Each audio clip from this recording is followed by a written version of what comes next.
everyone, welcome back to Hacky Lessons, and it is time. By now you hopefully have some cards for set 1 of the One Piece card game, and now you're ready to build a deck. So I have a few deck profiles to show you. This video is a Straw Hat deck with Zoro as the leader. So looking at the Zoro leader card, if you're not aware what it does, Dawn times 1, your turn, all of your characters gain plus 1,000 power. So this is pretty good where you could have like a board full of characters. They could be weak characters, it doesn't even matter. Put 1 Dawn on Zoro, they all get plus 1,000. Just very good value, you know. Instead of putting 1 Dawn on each of your characters, you just put 1 Dawn on Zoro and everything gets buffed. So yeah, it's a good way to make cards that might otherwise just sit there doing nothing after you play them for their on-play effects useful. So let's go through the list. First up, I have 3 copies of the starter deck Nami. This card's great. I will probably include her in every red deck I build for until it's, power crept away. But, just activate main, give one of your rested Don cards to one of your characters or your leader card. So that's pretty good if you, let's say, you use all of your Don in your turn. You can still use Nami's ability to put a Don on Zoro and buff everything up. So great there. And then while we're talking about Nami, we have another Nami card. And this is the Searcher Nami. So she costs 1 and she has 2,000 power. So with Zoro's leader ability, that puts her up to 3,000. That's already close enough to attack with just 2 more Don attached. And so on play, she looks at top 5 for a Straw Hat character card other than Nami. So she can't find this other Nami. And then bottom deck's the rest in any order. So if you want this card to be consistent, you want it to be in a deck full of Straw Hats. So that is pretty much how I've built the deck. Most cards in it are Straw Hats. For choppers, just obligatory blocker basically. Not much else to say about that. So now I'll go through all the cards that have 2,000 counter power. So I've put a few in. 2 copies of Otama. Really love this card. The only reason she's not at 4 is because she's not a Straw Hat basically. So she's not searchable. On play, give one of your opponent's characters minus 2,000 power for the turn. So that can be pretty useful in the right conditions. And then we have 2 copies of Usopp. So this is more of a tech option. So if you're playing against blue especially, but if you see your opponent is going to be like, he's leaving Don up, maybe he's going to use an event card to counter that turn. Put a Don onto Usopp, and then you get to draw a card when your opponent uses an event during your turn. And then I have 4 copies of Sanji. So Sanji has 2,000 counter power as well, so that's pretty important. But he is useful as an attacker as well. So you put him on the board. When he's ready to attack, you can take a life, and that will give him 2,000 power. And then it will get 2 rested Dons. So that's an extra 2,000 power, putting him up to 7, 8 if you have a Don on Zoro. So pretty good value for just a 2 cost to play. And then I have 4 copies of Luffy. So this card's just good because it only costs 2. 3,000 power is pretty weak, but the reason why this is good is because it's got this activate main to put 2 rested Don onto himself. So he's very low to the ground.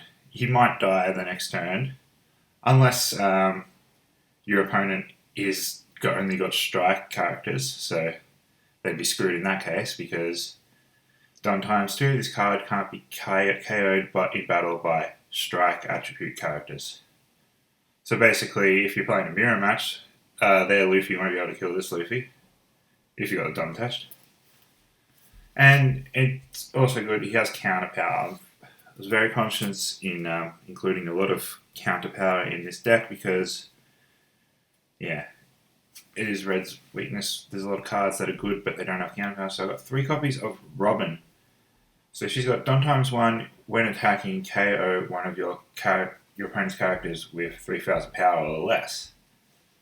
So that becomes much more relevant if you use Otama, or if you also have Brook. Oops. So Brook, Don times 1 when attacking, give up to 2 of your opponent's characters minus 2,000 power for the turn. So if you combine Brook and Robin, you can kill strong cards. And then for another non-Straw Hat card, I have 2 copies of Uta. So she's just got an on-play. Add 1 red character card other than Uta with a cost of 3 or less from your trash to your hand. So that's pretty good. You can get back some of your 2k counters, for example. There is a Chopper card with a similar effect, but his is like, it's when attacking and you've got to trash a card to do it. So it's not as good in some ways. But yeah, and Uta's just 4 costs for 4,000 power, so that's not too bad either as far as an attacker on the board goes. And now for some Rush cards. So I put in 3 copies of Rush Zoro. So he's just Rush, just 3 costs for Rush. You could put it up to 4. It depends on how you want to go with it. So I put in 3 of Zoro and then 3 of Luffy.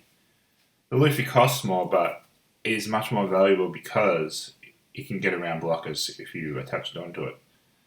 And then he's just a stronger attacker as it is because he's 6,000 power. And then just a one-off. I don't think it's necessary to put it as more than 1. Shanks, so costs 9. So this is why I wouldn't put too many copies of this in. It costs 9, so it's very. You want to go for game with it, or else you have no Don up, basically. And your opponent can't attack blockers with characters that have 2,000 power or less during this card's battle. So obviously, like weak blockers like the 1-drops and all that can't block this, but stronger blockers can. But yeah, it's a pretty big attack, 10,000 power. Add on to that if you have a Don on your leader, and it's strong boy. So now we're on to event cards. Oh, well, actually, technically, this isn't an event card. This is a stage card. I put 3 copies of Thousand Sunny. I think it's worth running. It only costs 2 Don, and then it sits on your board, and you can use it every turn. So, if you have played a Search of Nami at the start of the game, and it's just been sitting there doing nothing, you attach a Don to Zoro. That puts it Nami at 3,000. You switch the Sunny to rest and give Nami an extra 1,000. That puts her at 4,000. You only need to attach 1 Don more to make her a viable attack at leader. And now for counters, 4 copies of Radical Beam. This card is really good. Just don't use it until you're like down to 2 life, because then it goes from a 2,000 counter to a 4,000 counter for just 1 Don. Very good value, as long as you're okay to let your life get low. And then, yeah, he's just got a trigger. That's like a sensory beam effect. Give your character or your leader 1,000 for the turn. And 2 copies of Red Hawk. So this counter costs 2, and you get to put 4,000 power. And then you get to KO one of your opponent's characters with 4,000 power or less. So pretty good value. And the trigger is intense. Give your opponent's leader or one of their characters minus 10,000 for the turn. That's a much better trigger than Radical Beam for sure. 3 copies of Jet Pistol for removal. It may only hit 6,000 power or less, but if you combine that with Otama or Baruch, you're getting stronger cards killed with this. So that's a good little combination to remember. And then just a one of Diable Jambe. This is just for if you really need it when you go for game and there's a blocker in the way.